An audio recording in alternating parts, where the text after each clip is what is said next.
కందుల దుర్గేష్ గారు.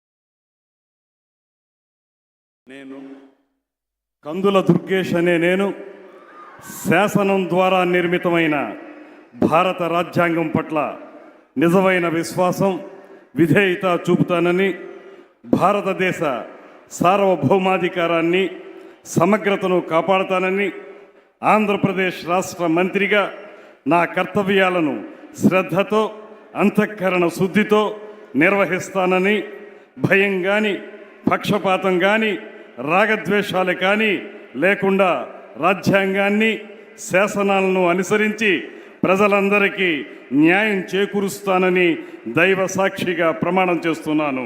నేను కందుల దుర్గేష్ అనే నేను ఆంధ్రప్రదేశ్ రాష్ట్ర మంత్రిగా నా పరిశీలనకు వచ్చిన లేదా నాకు తెలియవచ్చిన ఏ విషయాన్ని నా కర్తవ్యాలను సక్రమంగా నిర్వహించేందుకు అవసరమైన మేరకు తప్ప ప్రత్యక్షంగా కానీ పరోక్షంగా కానీ ఏ వ్యక్తికి లేదా వ్యక్తులకు తెలియపరచనని లేదా వెల్లడించనని దైవ సాక్షిగా ప్రమాణం చేస్తున్నాను.